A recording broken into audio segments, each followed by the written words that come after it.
Hey sports fans, Coach Nick here, and welcome to B-Ball Breakdown and our podcast.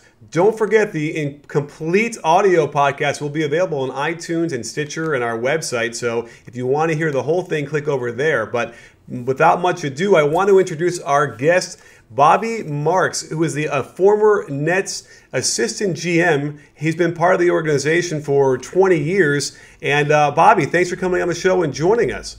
Thanks, Nick. Appreciate it. You know, I wanted to kind of bring up the notion that you jumped onto Twitter and have been offering a lot of fantastic information about what's happening with contracts across the league. And I kind of wanted to know, well, like, how did that happen? All of a sudden, out of the blue, you just appeared in our laps. And I wonder what caused that decision for you. Well, it wasn't planned. Let's put it that way. I was let go by the Nets at the end of May, and I took about 3 weeks to basically do nothing and spend a lot of time with my kids and took them to school and made lunch and picked them up and did homework and everything. And around about a week before the draft, I started to do a little bit of radio. I did the Ian O'Connor show on ESPN radio, and I did a show down in South Carolina. Then I caught a break where Mark Stein from ESPN got me on SportsCenter.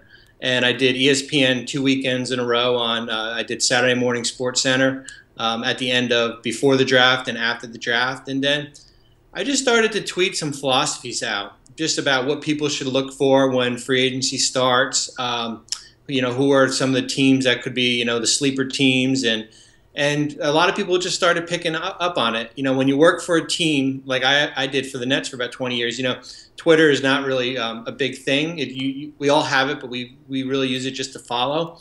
And I only had probably about 300 followers, before I started to do it. And I just started to do some, philosophies and, some free agent stuff. And a lot of the people in the media started retweeting me and just said, hey, this is a person that people should follow for free agency. And it just kind of caught on like wildfire, and I think I'm nearing 30,000 right now, and over over a month and stuff. So it was never planned. It wasn't what I was intending to do, but it's been fun, and there's been a lot of interest from people just how the cap works and how contracts work and trades and free agency, and I just wrote an article about non-guaranteed players and everything. So it's been a fun process.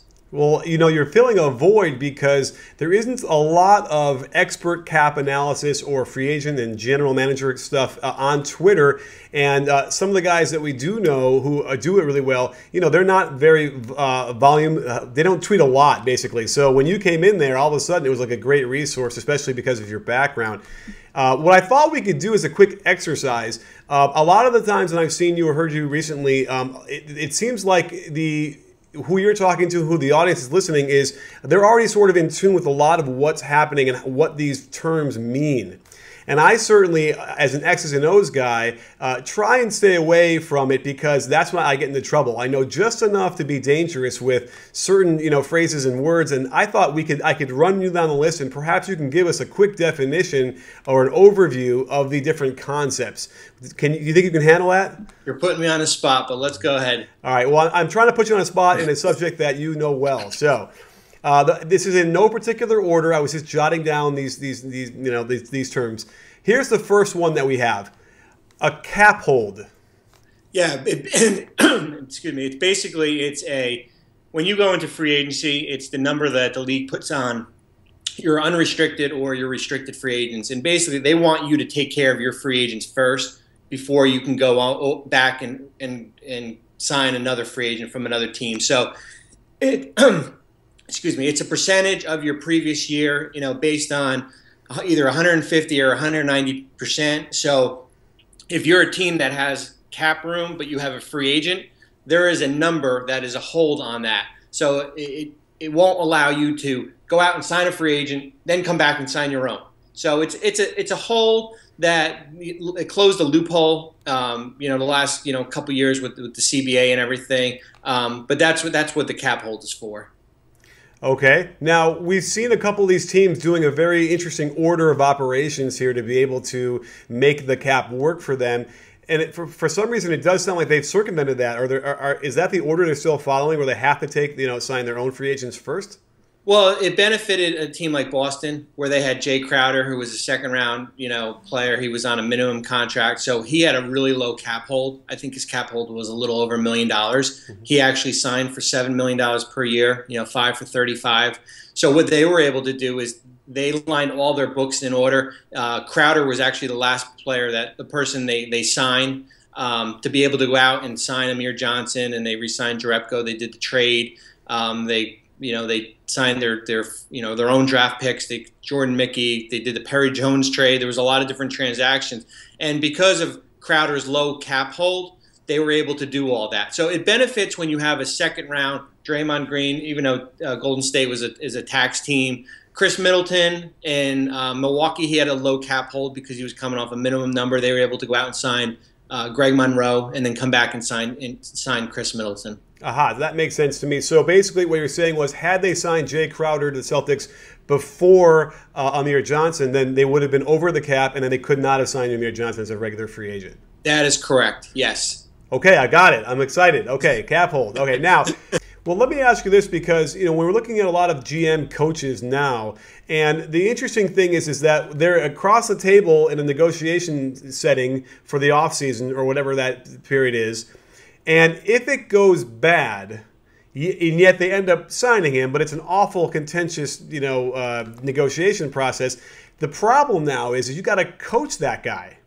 So, like, when I looked at what Sam Van Gundy did, for instance, with Reggie Jackson, part of me wanted to think that, I know they might have paid him more than he's worth as much as John Wall now, I suppose, the contract-wise, but part of me felt like he kind of had the pressure to do that because he's now got to coach the darn guy for 82 games and maybe some playoffs, and he needs him to be a little bit happier than not.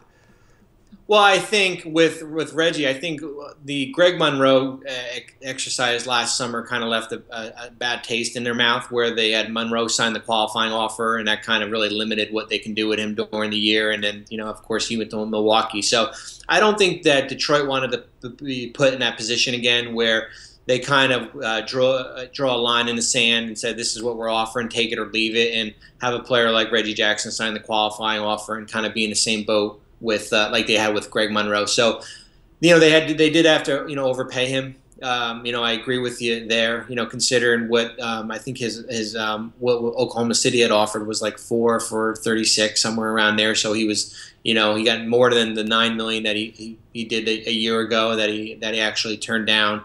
I think when you have a head coach who is the head of everything, you have to make sure you have a strong support staff, and you always make your GM the bad guy. So if it is a Doc Rivers and it's a Dave Wall, you make him the bad guy that's saying he's the guy who did it. And if it's Stan and if it's Jeff Bowers, the GM there, you make Jeff Bowers the bad guy.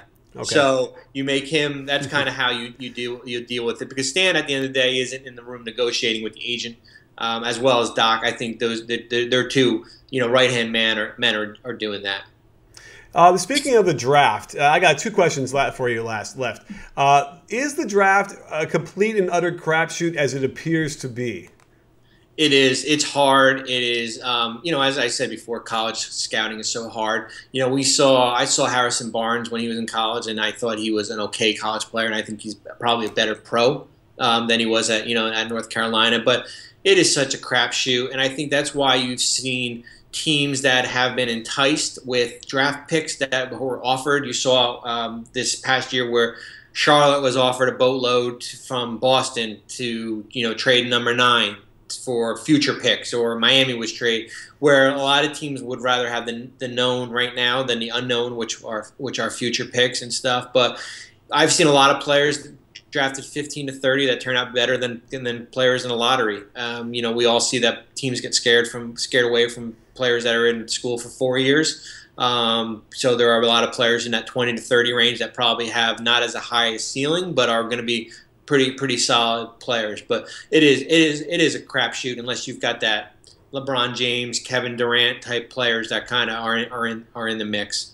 So what you're saying is it's not necessarily a very viable solution to build from the draft then. It's hard. I mean, I am more, draft and free agency are the draft and trades actually are for me are the two things. Free agency is actually a bigger crapshoot than the draft, just because you're kind of going there with a boatload of money, and you're kind of going in a process where the agents and the player dictate where they're going, where at least the draft and trades you kind of can dictate a little bit better. But you can build if you pick the right players. We've seen Golden State do that, where Steph, Clay, Draymond in the second round, where they've and they weren't top 5 picks. They were later. But if you miss out on players draft wise and stuff, then it can hurt you. It's not like the NFL where you miss on a quarterback, the number 1 pick, and it sets you back 5 or 6 years and stuff like that. But a lot of teams have picks. It's just a matter of what you do with it, and what turn that into maybe an asset. Well, the last question I wanted to ask you, and don't forget, sports fans, if you're watching this on our YouTube channel, we have the entire audio podcast available on iTunes and Stitcher and our .com.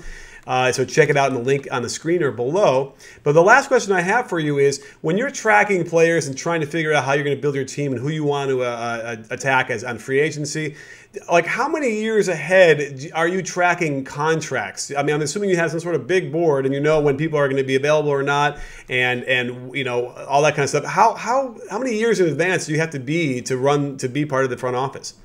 Well, I look at things in the 3-year windows. So I'm looking at this year, next year, 16, 17, and 17, 18. That's kind of my 3-year window plan, where I look at things and kind of track everything. And I think when you make a trade, that you have to you can't look at the now. You have to look at it long term and the impact that it's going to have on you for then. The big thing is, when you pay a player, are you paying him for the future, or are you paying him for past results? I think a lot of teams get caught up on that when you're paying a 30-year-old a player, giving him a 4-year contract at $60 million, rewarding him on the past, but that's going to be he's going to be 31, 32, 33, 34. Is he going to be able to play at that certain level? And I think that's kind of where we get in trouble with. And I've talked about it before. It's interesting, the timeline on how guys get paid. Because how it works now is basically, depending on when you come into college, is that you're basically going to be with your own team, the good players, 7, 8 years. You've got your rookie contract, which is 4 years. Then you've got your extension, which is probably another 4 years. And then you don't hit free agency until you're probably 28, 29 as far as unrestricted free agent. So that's where teams kind of get themselves in trouble, where they're paying for the past instead of paying for the future. Well, that's a really great way. And by the way, there's so many things we have to talk about as well. We haven't talked about taxes in these individual states and how that works, and all sorts of interesting things about our players' assets, or are they real people that you have to deal with. So you'll have to come back on the show and we'll talk even more about that kind of thing. But again, thank you so much for joining us, Bobby. Tell us where we can find you on Twitter. Well, you can find me on Twitter at BobbyMarks42. You can send questions. I sometimes respond. But I always try to get at some relevant information each day to try to just kind of pique people's interest. Terrific stuff. Well, thanks for joining us, Bobby. And don't forget, at B-Ball Breakdown, we're not a channel, we're a conversation. You in? You in, Bobby? I am in.